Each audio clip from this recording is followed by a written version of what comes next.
오늘 우리 본문에서는 읽어보신 것처럼 솔로몬 왕이 주인공입니다. 솔로몬은 전 세계적으로 유명한 이름입니다. 특별히 지혜의 대명사로 알려져 있고, 그리고 솔로몬의 삶을 보면 여러 가지 성공의 그 스토리가 차 있기 때문에, 특별히 그 솔로몬의 생애를 보면 솔로몬의 그릇이나 잔이나 숟가락이나 그런 것들이 다 금으로 되어 있었다라는 것에 착안해서 그 대부업체 있잖아요.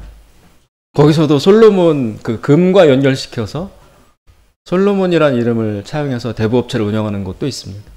그 정도로 솔로몬은 성공의 대명사입니다. 특별히 남자로서 참 이 사람 멋있게 살았구나, 그런 느낌을 받을 수 있습니다. 먼저 솔로몬은 요새 용어로 이야기하면 금수저 중에 금수저로 태어났습니다. 스펙을 중시하는 요즘 풍조를 볼 때 솔로몬은 왕의 아들로 태어났습니다. 이보다 더 훌륭한 스펙이 있기 어려울 것입니다. 그리고 또 왜 금수저라고 하냐 하면 물려받은 게 많아요. 몇 년 전에 프랑스의 그 경제학자죠, 토마 피케티라는 사람이 21세기 자본이라는 전 세계에 영향력을 끼친 중요한 책을 저술한 적이 있습니다. 그 책에 보면 지금 우리 전 세계적으로 사회가 자본주의 시스템에서 살고 있지만, 그러나 실질적으로는 예전의 신분제 사회로 회귀하고 있다, 이렇게 주장을 했습니다. 그러면서 한 사람이 일해서 벌게 되는 획득 자본보다 그 위에서 물려받은 세습 자본이 훨씬 더 힘을 갖는 시대가 되었다. 자본주의란 원래 자신의 노동력을 활용해서 성실 일해가지고 자본을 이렇게 꾸준히 축적해 간다는 데 그 의미가 있는 것인데, 그러나 타이틀은 자본주의지만 그러나 실질적인 우리 사회의 그 경제적 본질은 세습 신분제 사회와 같다라고 이야기를 했습니다. 물려받은 세습 자본, 즉 유산이나 그 배경이 일생 동안 열심히 일해서 버는 돈보다 훨씬 더 많다는 거예요. 그래서 요즘 시대에 성공하려면 진짜 중요한 스펙은 아버지의 재산이나 능력이 아니라 할아버지의 재산, 그게 훨씬 더 결정적이다라고 이야기를 합니다. 그래서 열심히 일해서 평생 동안 100을 버는 사람이 있는가 하면 처음 태어날 때부터 할아버지, 아버지에게서 1000을 물려받고 시작하는 사람들이 있어요. 그러면 형식적으로는 평등 사회이지만, 그러나 실질적으로는 출발선이 달라지는 거죠. 1000을 갖고 출발하는 사람과 맨손으로 출발해서 일평생 10이나 100을 축적하는 사람과 출발 자체가 다르므로, 지금 귀족, 왕, 양반 이런 신분이 지금 존속하는 것은 아니지만 사실상 자본의 힘, 물려받은 재산의 힘, 스펙의 힘으로 인해서 암암리에 보이지 않는 계급이 이미 형성되어 있다. 1000을 물려받고 시작한 사람과 맨손으로 시작하는 사람과는 평등하다고 말은 하지만, 그러나 실질적으로 엄청난 격차 앞에서 살아갈 수밖에 없다라고 하면서 지금은 신분제 사회로 돌아가고 있다라고 이야기를 했습니다. 그런 기준으로 볼 때 솔로몬은 비교 불가능한 스펙을 타고 태어난 금수저 중에 금수저라고 할 수 있습니다. 그리고 또 자신이 왕이 되었어요. 그리고 왕으로서도 아주 성공적인 삶을 살았습니다. 솔로몬이 다스리던 시대의 이스라엘에는 은은 굴러다니는 것이고 너무나 하찮은 것이고 너무나 흔한 것이라 가치가 없고, 금이나 돼야 조금 인정받을 수 있지만 금도 곳곳에 넘쳐났다. 솔로몬이 마시는 잔도 금이요, 먹는 그릇도 금이요. 그리고 솔로몬이 앉은 의자 있잖아요. 어좌, 왕이 앉는 의자. 그 의자로부터 이렇게 계단 양옆에 이 붙드는 뭐라고 그래요? 난간, 이런 것들이 다 코끼리 상아로 만들어졌어요. 대리석으로 만들 수는 있어요, 여러분. 그죠? 대리석으로. 그런데 상아를 가지고 의자와 계단과 난간을 다 상아로 만들려면 코끼리가 얼마나 필요했겠습니까? 대리석에 비해서, 대리석도 귀한 재료이지만 상아는 비교 불가능한 상급 재료인데 솔로몬은 그걸로 의자를 만들어서 통치했어요. 압도적인 물질적인 형통과 풍요함을 누리는 그런 삶을 살았습니다. 또 세 번째, 오늘 본문에도 나오지만 3절에 보시면 왕은 후궁이 700명이요 첩이 300명이었어요. 그러면 거느리는 부인의 수가 1000명이에요. 이 1000명의 여자들에게 각각 궁궐 하나씩을 지어주긴 어려웠겠지만 궁궐 안에 최소한 방 하나씩은 배정해줘야 되겠죠. 그러면 솔로몬이 지은 궁궐 안에 적어도 이 왕비와 후궁들이 거처할 수 있는 방만 1000개가 필요했다는 것이고, 딱 방 하나만 주겠습니까? 후궁에게, 왕비에게? 부속실과 뭐 여러 가지. 그리고 이 왕비와 후궁에게 각각 시종드는 시녀들, 하녀들도 배속되어 있었을 것이고, 그러면 솔로몬이 운영하는 이스라엘 왕궁 시스템 안에는 엄청난 사람의 수와 물질이 오고 가고 운영되는 굉장한 규모의 그 왕실을 운영했다는 것을 알 수 있습니다. 그리고 솔로몬은 이스라엘의 아주 중요한 업적인 성전을 건축했어요. 솔로몬이. 그렇게 보자면 솔로몬은 아주 굵직굵직한 업적도 남기고 스펙도 뛰어나고 왕으로서도 성공했고 누릴 수 있는 향락과 쾌락도 넘치도록 누려봤고 부족한 것이 없습니다. 열왕기상에 3장부터 시작해서 솔로몬의 이야기가 11장, 12장까지 이어집니다. 그러면 이 한 사람에게 무려 8장, 9장이란 분량이 성경이 할애해서 솔로몬을 이야기하고 있습니다. 그런 남자로서 대단히 성공한 멋있는 삶을 살아온 사람이라고 할 수 있습니다. 그런데 오늘 본문에 보시면 성경을 쓴, 열왕기상을 쓴 저자 예레미야가 썼다고 알려져 있어요. 열왕기는 예레미야 선지자가 썼을 것이다. 열왕기서를 쓴 저자의 평가에 의하면 이 솔로몬은 완전히 혹평당하고 있습니다. 오늘 본문에 보시면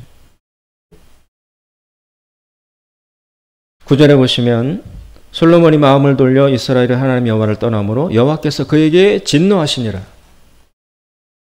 11절 여호와께서 솔로몬에게 말씀하시되 내게 이러한 일이 있었고 또 내가 내 언약과 내가 내게 명령한 법도를 지키지 아니하였으니 내가 반드시 이 나라를 내게서 빼앗아 내 신하에게 주리라. 우리 일반 상식적인 눈으로 보면 엄청난 성공을 거둔 부러움의 대상인 솔로몬에게 하나님은 완전히 혹독한 평가를 내리고 계십니다. 나는 너에게서 주었던 나라를 빼앗겠다. 그리고 너에게 내가 심히 진노한다. 그리고 실질적으로 솔로몬이 죽자 이스라엘은 나라가 쪼개어져서 남과 북으로 분열되고 그 이후에 북이스라엘과 남유다는 지리멸렬하게 몇백 년을 끌다가 강대국인 바벨론과 아시리아라는 나라에 다 나라가 멸망당하고 이스라엘이라는 나라 자체가 역사 속에서 사라집니다. 그게 다 솔로몬에게서 시작된 거예요. 그러면 우리가 좋아하는 성경 말씀에 욥기에 내가 시작은 미약하나 나중은 창대하리라 라고 외쳤던 말씀과 정반대되는 너는 시작은 창대했으나 끝은 심히 미약하게 끝난 이 솔로몬의 삶이 왜 이렇게 되었을까? 솔로몬은 왜 이런 삶을 살게 되었을까? 그 부분이 우리가 좀 궁금해할 관점이라고 생각합니다. 솔로몬은 처음 왕이 될 때 출발이 아주 좋았어요. 처음 왕이 되자마자 하나님에게 소 1,000마리를 한 번에 바치면서 하나님 앞에 제사를 드렸습니다. 그러자 하나님께서 솔로몬의 그 정성에 감동하셔서 솔로몬의 꿈에 나타나셨습니다. 그래서 잘 아시는 것처럼 하나님이 솔로몬에게 질문하셨습니다.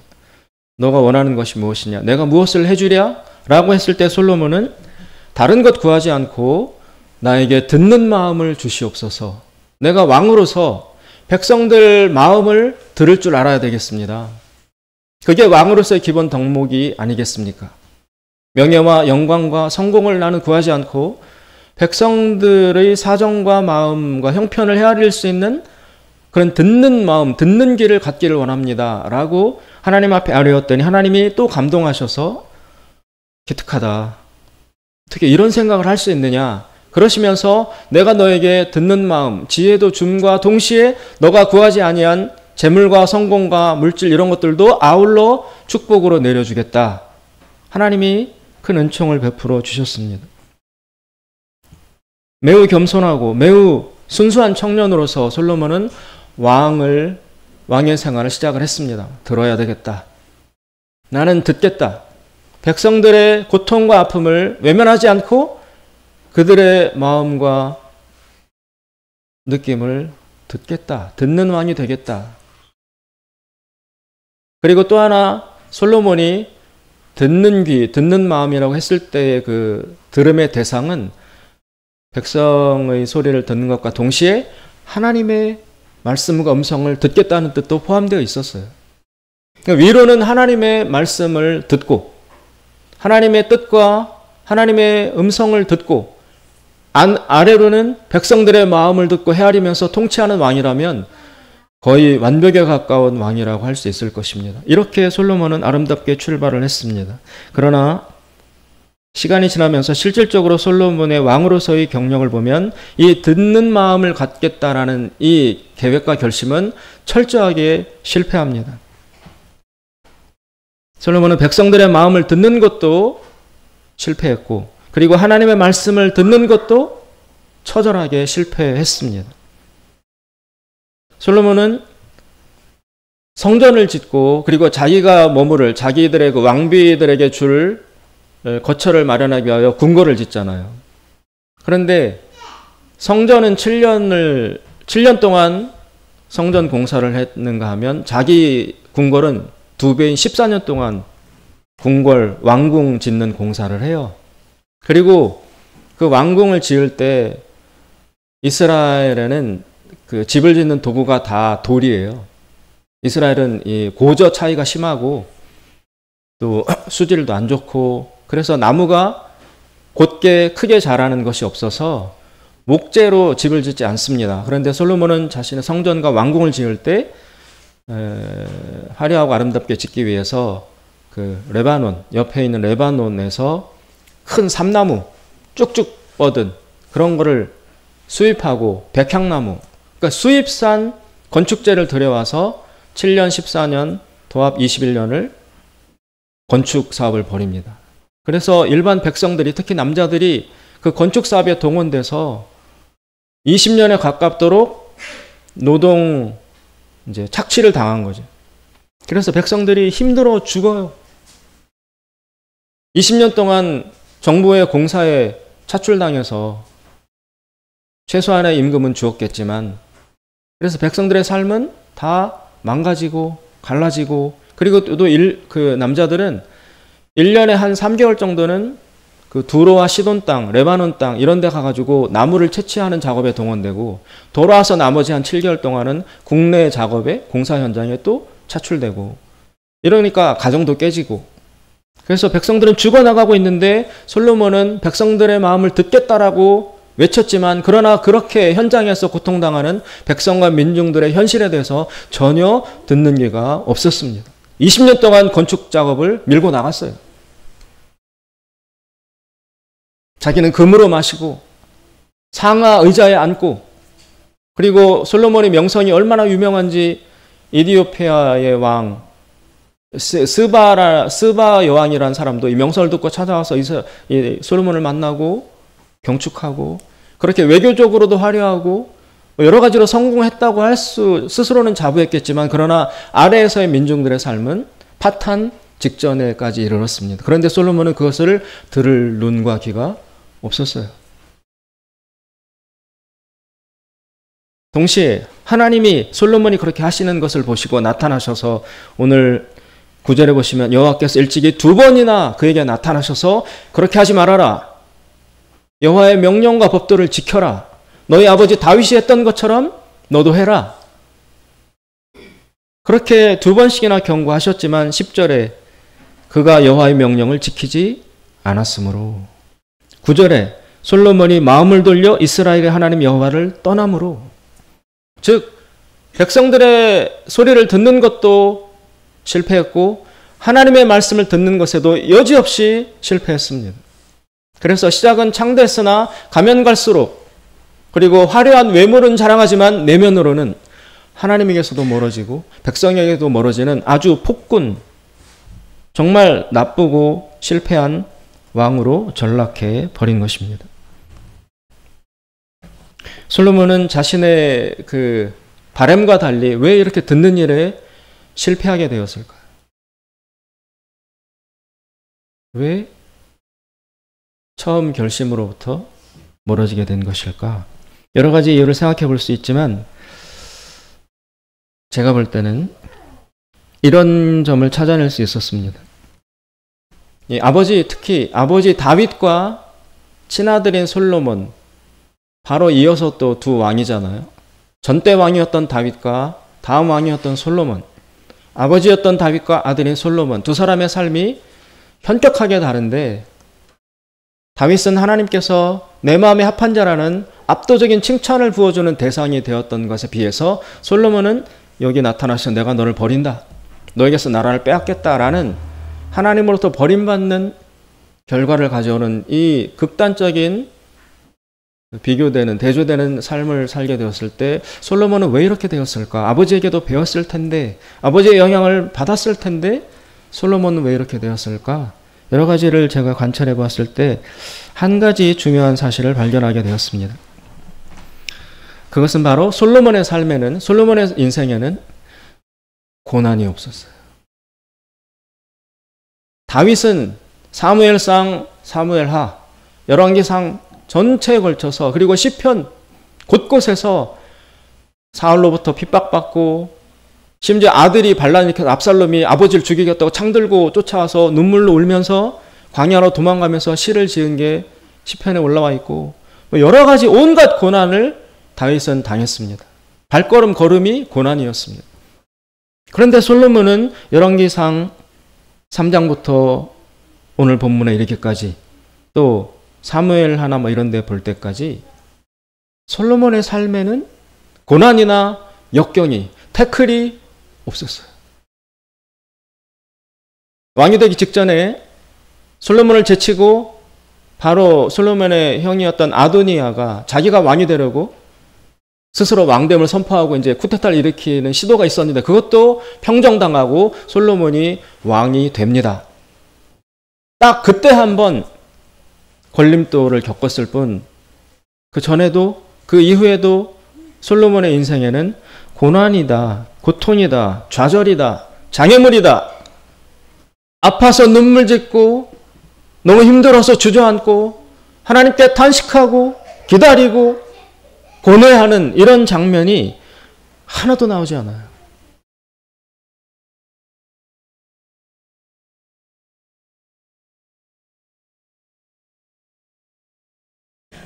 그 고난이 없는 것이 바로 솔로몬을 이렇게 교만하고 오만하고 자아중심적으로 사는 삶을 만드는 것은 아닐까 짐작을 해봅니다. 그렇다면 여러분, 고난의 의미는 무엇입니까? 우리는 다 고난을 싫어합니다. 누가 고난을 좋아하겠습니까? 그러나 한 사람의 삶에 고난이 있고 없고는 굉장한 차이를 낳습니다. 고난 자체는 즐거운 것이 아니지만 고난으로 인해서 빚어지는 결과와 열매는 전혀 다른 의미를 창출해낼 수 있다는 것입니다.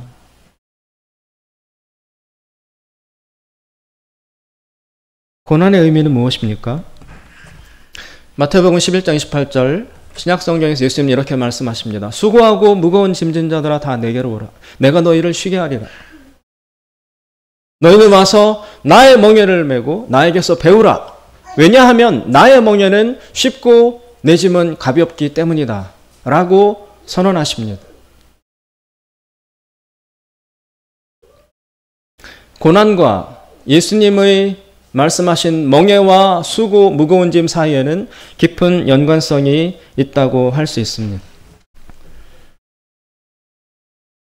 우리가 살아가는 인생은 세 가지 부류로 크게 나눌 수 있습니다. 첫째, 수고하고 무거운 짐진 자들이 있습니다. 두 번째, 예수님의 멍에를 메고 예수님을 따라가는 자가 있습니다. 세 번째, 수고도 안 하고 무거운 짐도 없고 예수님의 멍에도 매지 않고 아주 프리하게 자유롭게 살아가는 사람들이 있습니다.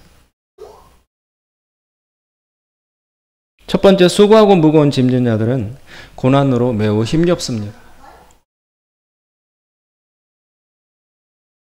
그럼 이들이 왜 힘들까? 왜 수고와 무거운 짐을 지고 갈까? 왜 고난 때문에 힘겨워할까? 그것은 자신의 자아로 가득 차 있기 때문에 그렇습니다.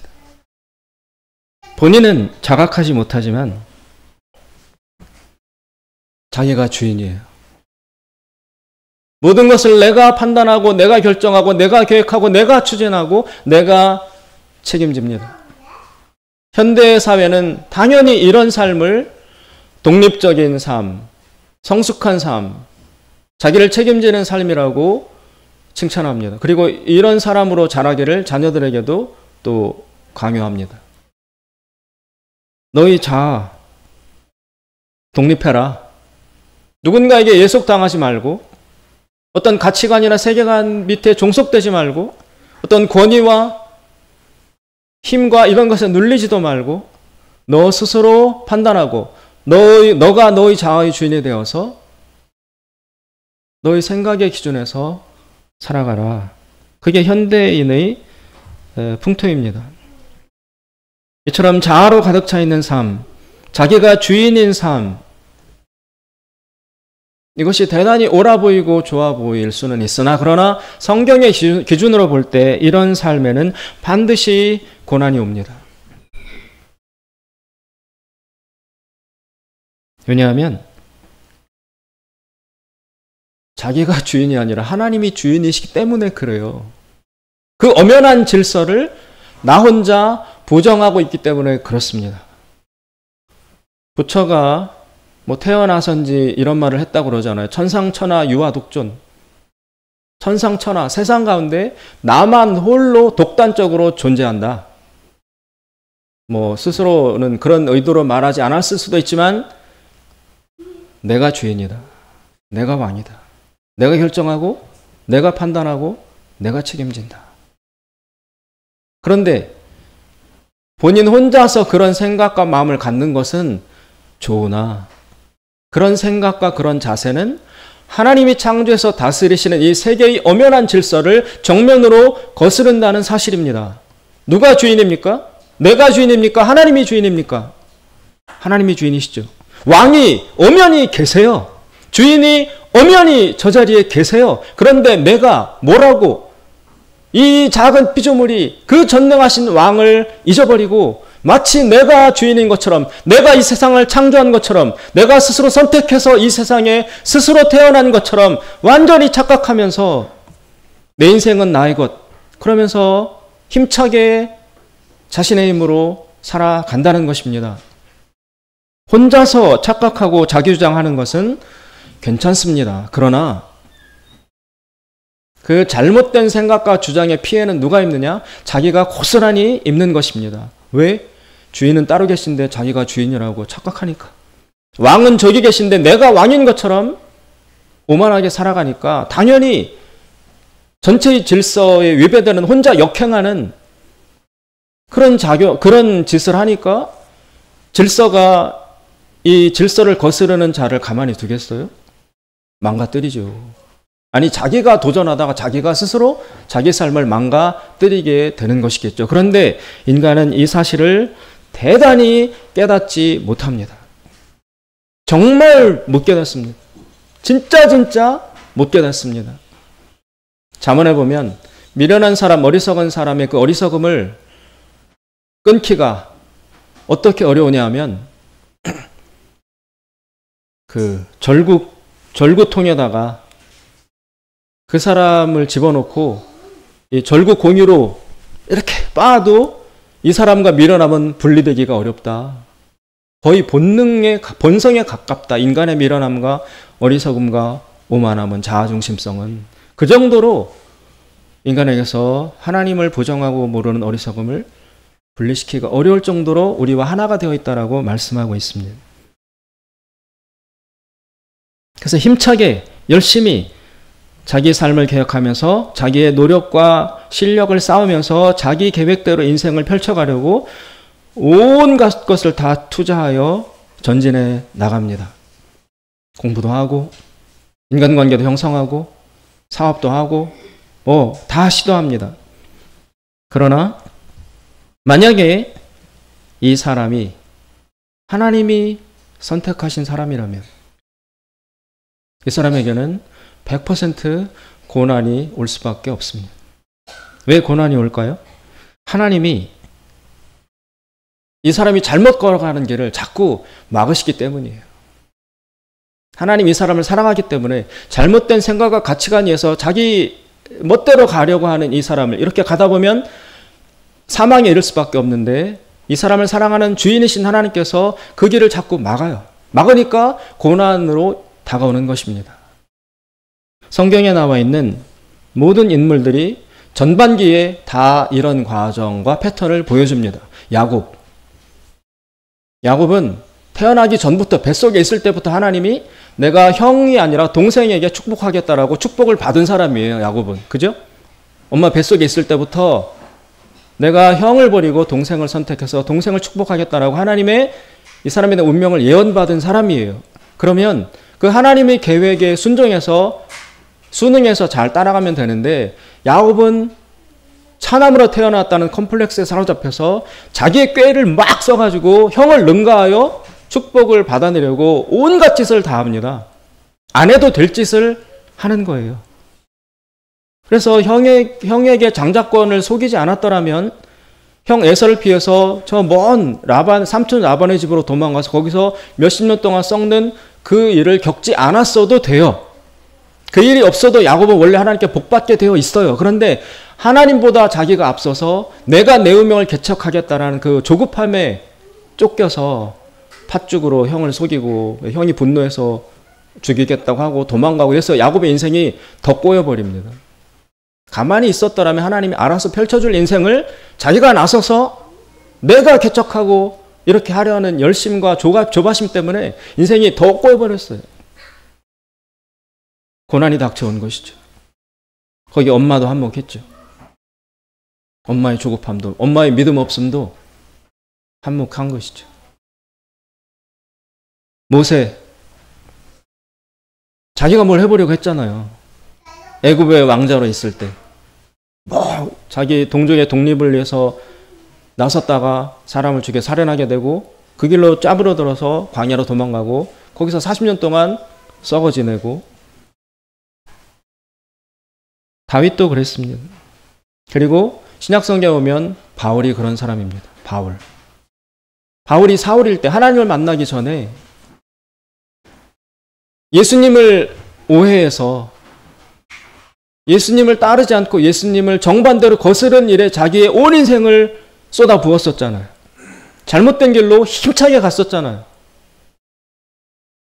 그러다가 예수님을 만남으로 터닝하게 해서 바울이 된 것입니다. 이런 것처럼 성경에 나오는 인물들도 전반기에는 다 하나님이 계신 줄을 몰라요. 입으로는 외칠진 몰라도 실질적으로 하나님이 살아계시고 하나님이 주권을 가지고 계시고 하나님이 왕이시라는 이 사실을 진정으로 존재와 마음으로 받아들여서 거기에 순응하고 순복하는 삶을 살지 않습니다. 그래서 힘들어요. 야곱, 모세, 바울, 다윗 자기 힘으로 해보려고 이런 사람들을 일컬어서 수고하고 무거운 짐진 자들이라고 예수님은 말씀하시는 것입니다. 수고하고 무거운 짐진 자들아 다 내게로 오라. 내가 너희를 쉬게 하리라. 와서 나의 멍에를 메고 나에게 배워라. 예수님이 나의 멍에라고 말씀하시는데 멍에라는 것은 부정적인 뉘앙스를 주지만 그러나 이 멍에는 즐거운 것입니다. 자발적으로 예수님을 인정하고 하나님을 주인과 왕으로 인정하면서 자발적으로 하나님과 예수님과 성령님께 순종하고 복종하는 사람이에요. 예수의 멍에를 메고 가는 자들은. 그래서 이들의 삶은 평안합니다. 쉼이 있고 쉽고 가볍습니다. 이때의 삶은 바로 전반기에 자기 멋대로 살다가 고난을 겪었던 야곱이나 모세나 바울 이전의 사울이나 그런 사람들이 중간에 하나님을 만나고 난 이후의 후반기의 삶이 바로 이 예수님의 멍에를 메고 가는 평탄한 삶의 단계라고 할 수 있습니다. 다 후반기에 오면 자아를 내려놓고 하나님에게 자발적으로 복종합니다. 아브라함이 그랬습니다. 참으로 하나님을 알기 전에는 자기 힘으로 대를 이어보려고 하갈을 데려다가 임신하고 그리고 하갈을 내어 쫓고 이렇게 시도를 하다가 하나님을 만나고 난 이후에는 자기 100살에 낳은 귀한 아들 이삭을 하나님이 바치라니까 모리아산으로 데려가서 바치려고 하잖아요. 이만큼 하나님과의 관계가 깊어지고 평안해진 것입니다. 하나님을 모를 때는 자기 힘으로 어떻게든 해보려고 하다가 좌절해요. 그러나 하나님을 알고 난 이후에는 하나님이 무슨 것을 말씀하신다 할지라도 다 받아들이고 자발적으로 순종하고 복종하면서 평안하고 평탄한 삶을 영위해 나갑니다. 세 번째 부류가 남아 있습니다. 완전 프리하게 사는 것처럼 보이는 사람. 고난이 없어요. 수고와 무거운 짐도 없어요. 날 때부터 복을 타고 나서 다 잘 돼요. 승승장구해요. 그러나 그들의 삶의 결론부에 이르면 하나님으로부터 버림받는 일이 나타납니다. 오늘 솔로몬이 바로 그런 경우입니다. 하나님과의 관계성이 없어요. 첫 번째 수고하고 무거운 짐진 자들은 하나님이 붙들기 때문에 자꾸 막기 때문에 고난을 겪고 이 고난 때문에 결국에는 하나님께로 돌아와요. 두 번째는 돌아오고 난 이후의 삶이에요. 예수님의 멍에를 자발적으로 메고 쉼과 평안 가운데 살아가는 행복한 삶. 그러나 이 세 번째 부류는 자아가 너무 강함으로 하나님이 고난 주실 겨를도 없이 자기 자아로 가득 차 있어서 하나님이 포기하는 사람입니다. 버리는 사람입니다. 바로 오늘 솔로몬의 경우가 그렇다는 것입니다. 고난이 없다는 것은 안심하고 좋아할 일이 아닙니다. 로마서 1장에 보시면 하나님께서 사람들이 마음에 하나님 두기를 싫어하니까 하나님이 최악과 최대의 징벌을 내리시는데 그게 뭐냐면 그 마음 그대로 버려두시는 거라고 로마서 1장에 나오지 않습니까? 막는 건 차라리 애정이 있다는 거예요.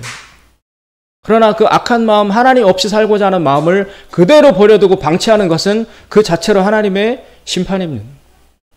그 길로 그대로 가다가 망해라.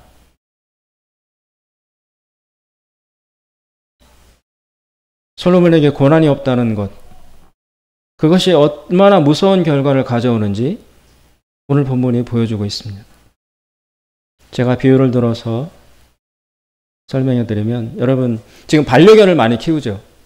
개, 강아지들을. 그러면 강아지 목줄 해가지고 산책 나오시잖아요.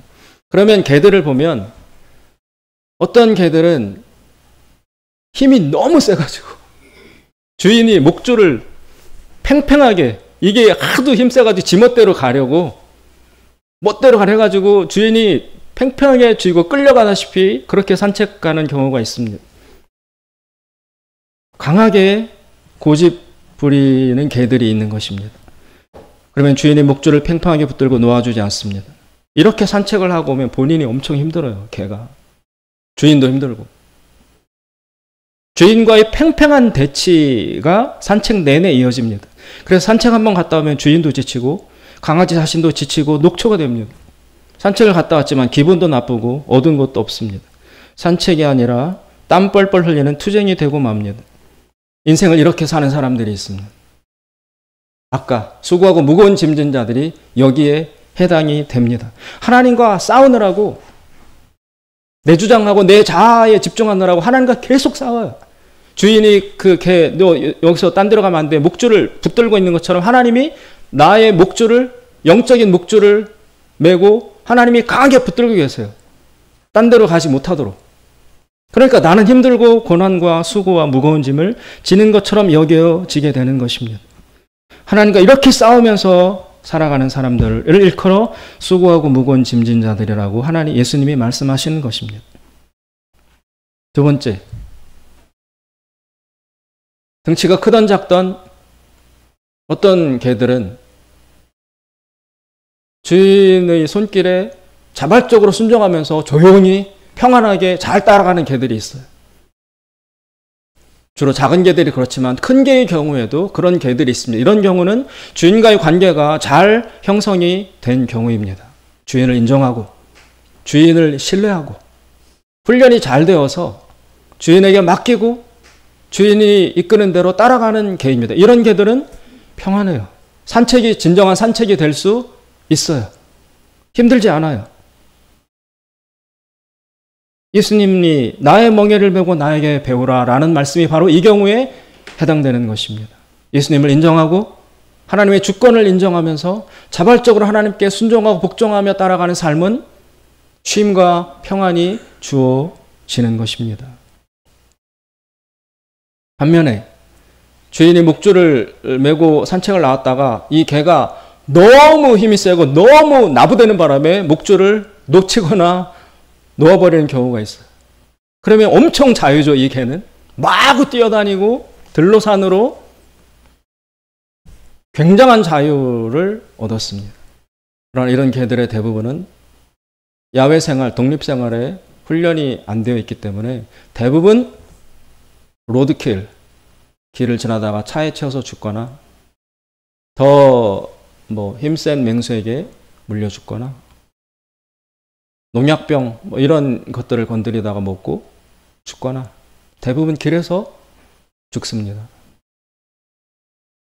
하나님이 버린 인생, 하나님이 놓아버린 인생은 자유인 줄 알았으나 그러나 그것이 엄청난 버림받음이라는 것을 알아야 합니다. 평면적으로 보면 다윗은 굉장히 힘든 삶을 살았습니다. 반면에 솔로몬은 너무나 편안하고 형통하고 누리는 최상의 삶을 살았습니다. 그러나 그 결말로 보면 하나님은 다윗을 일컬어 내 마음에 합한 자라고 인정하시고 다윗의 후손에게서 메시아가 나올 것이라는 엄청난 사명까지 축복까지 부여받았지만 솔로몬은 당대에 누릴 수 있는 모든 것을 다 누렸으나 결말에는 오늘 하나님 나타나셔서 내가 너를 버린다. 너에게서 이스라엘 나라를 내가 빼앗아 거둘 것이다. 라는 엄청난 심판과 저주의 말씀을 듣게 됩니다. 사랑하는 여러분, 여러분은 어떤 유형의 삶을 살고 있습니까? 입술로는 하나님을 나의 주인으로 인정한다고 하지만 여전히 나의 자아에 꽉 가득 차서 내가 결정하고 내가 판단하고 그러면서 수고하고 무거운 그 주인의 목줄을 팽팽하게 당기는 그게 싫어서 막 목에 힘주고 끝까지 짐으로 가려고 발버둥치는 그 힘센 강아지, 개와 같이 힘든 삶을 살고 있습니까? 아니면 주인이신 예수님을 하나님을 마음으로부터 인정하고 사랑하고 신뢰하면서 그분에게 주권을 드리고 예수님이 이끌어 가시는 대로 그분에게 맡기며 쉼과 평안이 있는 그런 삶을 살아가고 있습니까? 아니면 너무 내 자아가 강해서 하나님이 나에게 묶어놓고 있는 그 목줄이 끊어져서 나 혼자 교회는 다니지만 하나님 믿는다고 하지만 온갖 짓 다 하며 온갖 것을 다 가며 발버둥 치며 방자하게 그러면서 자유다라고 살아가고 있습니까?